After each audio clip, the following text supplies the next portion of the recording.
Et si Google n'était plus le moteur de recherche le plus performant? Imaginez une IA qui trouve instantanément des réponses précises et sourcées sans vous noyer sous des milliers de résultats inutiles. Aujourd'hui, on découvre Perplexity AI et vous allez comprendre pourquoi cet outil pourrait bien bouleverser notre façon de rechercher sur Internet. Perplexity.ai est un moteur de recherche alimenté par l'intelligence artificielle générative. Vous pouvez vous créer un compte gratuitement et une fois connecté, vous retrouvez sur cette interface. Vous aurez accès à 4 onglets. Le premier est la partie recherche. Le deuxième est la partie Discover. Vous aurez accès à un ensemble d'actualités directement dans Perplexity.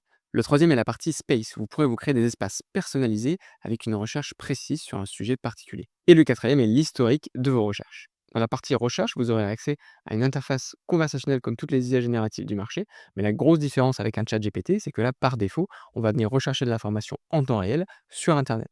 Pour ce faire, vous aurez 3 types de recherche. La recherche standard, la recherche pro et la recherche deep. Vous aurez également le choix sur les types de sources que vous allez utiliser, en l'occurrence une source web, une source académie et une source réseaux sociaux. Enfin, vous avez la possibilité de joindre à votre recherche une pièce jointe, en l'occurrence une image, un PDF, etc. Le compte que j'utilise est un compte gratuit, donc ce que je vais présenter aujourd'hui, vous pourrez le reproduire chez vous sans avoir à payer un abonnement. Donc, en l'occurrence, je vais faire une première recherche standard, donc je vais laisser sur Autout. Je vais poser ma question quels sont les meilleurs LLM en 2025. Je vais conserver la source web et je ne vais pas mettre de fichier attaché. Voici les résultats de cette première recherche standard, décomposée en 2 zones. La première zone, ce sont les sources qu'il a pu me trouver. Donc en l'occurrence, il m'a trouvé 8 sources qu'il a cherchées sur Google. Et à la différence d'un moteur de recherche classique comme Google, il m'a sélectionné les sources les plus pertinentes avec ma question. Vous voyez les 8 qui sont ici. Je peux cliquer dessus et aller voir donc sur le site qu'il a sélectionné, la source et si l'information est en effet pertinente. Et la deuxième partie de sa réponse correspond aux 8 LLM du marché qui m'a synthétisé en une phrase courte avec le mien vers les sources qu'il a citées précédemment. 2 autres zones qui sont intéressantes et qui sont sous-exploitées de mon point de vue par la personne qui utilise Perplexity, c'est la partie du bas, donc people also asked, ce sont les questions en lien avec, votre question principale. Ça vous permet d'explorer les différents sujets en lien avec vos sujets principal et ensuite, c'est la partie de droite, vous le voyez, avec la recherche, par image, par vidéo et par, image générée. Passons à la deuxième recherche qui est la recherche Pro Search, qui en l'occurrence est accessible uniquement 3 fois par jour pour les utilisateurs gratuits de Perplexity et en illimité par les pros. Donc là, ce que l'on va faire, c'est venir cliquer sur Pro Search, venir poser la même question et on va voir ce qu'il nous donne comme résultat. Voici le résultat d'une recherche pro par rapport à une standard. Vous le voyez, on a plus de sources que tout à l'heure, donc on en a 14 au lieu de 8. On les retrouve ici, donc de la même manière que sur la recherche standard. Sur la partie réponse générée par IA générative, vous le voyez, c'est plus complet, plus fourni. Il nous a même séparé en 2 catégories, ce qui est très pertinent en l'occurrence sur la partie LLM, c'est-à-dire LLM propriétaire et LLM open source. Il nous a catégorisé en fonction de ces 2 catégories. Et enfin, le troisième type de recherche qui est très récent et que vient de sortir Perplexity, c'est la partie Deep Research. Donc là, on est sur une recherche qui est beaucoup plus avancée, beaucoup plus complexe, qui va rentrer vraiment en profondeur et surtout qui va vous détailler son raisonnement. Donc on va voir ce que ça donne. On clique dessus, on pose la même question. Ça y est, on a un résultat du troisième type de recherche Deep Research. En l'occurrence, vous le voyez, on a beaucoup plus de sources qui ont été trouvées, 36 sources au lieu de 8 et 14 pour les précédentes recherches qu'on a pu réaliser. La grosse particularité de Deep Research, c'est qu'en fait, on a le cheminement de pensée, vous voyez, de l'IA générative et qui nous explique comment est-ce qu'il a trouvé les différentes informations, comment est-ce qu'il est allé concaténer, challenger avec les différentes sources qu'il a pu trouver sur internet. Donc ça, c'est hyper intéressant.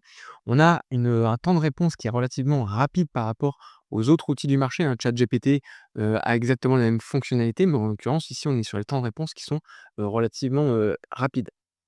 Et sur la deuxième partie de la réponse générée donc par intelligence artificielle générative, on peut voir, on rentre vraiment dans le détail. On a ici des vrais paragraphes, toujours avec les sources qui sont citées.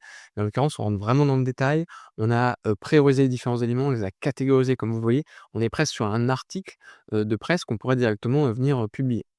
Alors justement, en parlant de publication et de partage, ici, ce qu'on va pouvoir venir faire, c'est venir partager de manière très standard, comme on a l'habitude de faire depuis le début dans Perplexity, mais surtout la grosse nouveauté, c'est qu'on va venir pouvoir exporter au format soit PDF, donc là vous voyez, il est en train de générer le PDF. Voilà à quoi ressemble le PDF, donc vous voyez qui a été généré donc par Perplexity.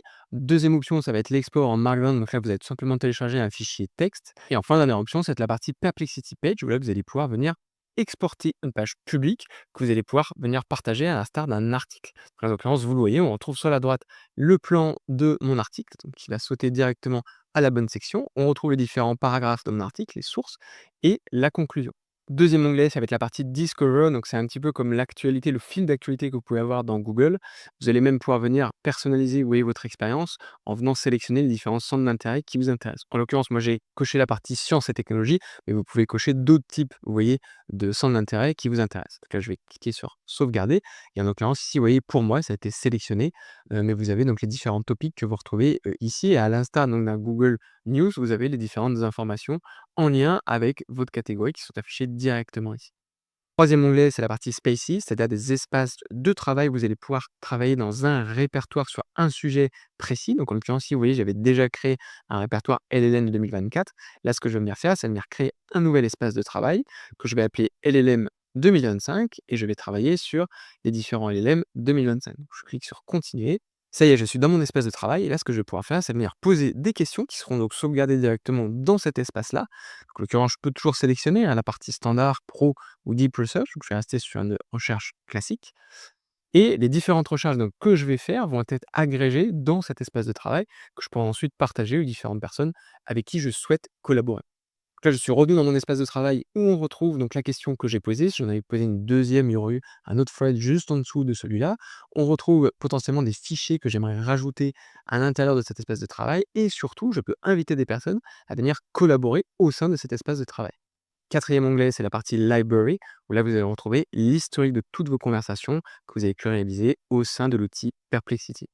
Cette historisation est intéressante parce qu'elle permet, notamment sur des cas d'usage de veille, de revenir sur des sujets qu'on a déjà traités auparavant et de venir se réinformer sur des sujets qu'on aurait peut-être oubliés avec le temps.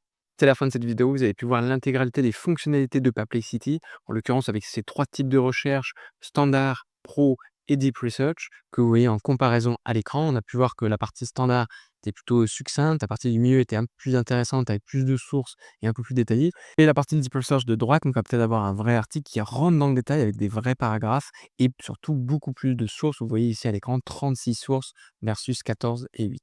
Dites-moi dans les commentaires ce que vous utilisez comme moteur de recherche IA. Est-ce que vous utilisez Perplexity? Est-ce que vous utilisez d'autres moteurs? Qu'est-ce que vous avez pensé de cette nouvelle fonctionnalité Deep Research? Nous répondons à tous les commentaires, donc vraiment n'hésitez pas, posez vos questions, nous y répondons. Merci d'avoir regardé cette vidéo pour soutenir notre travail et si elle vous a plu, je vous invite à nous le dire dans les commentaires et à mettre un like. N'hésitez pas à vous abonner et à activer les notifications pour ne pas louper le prochain tutoriel. À la semaine prochaine pour une nouvelle vidéo.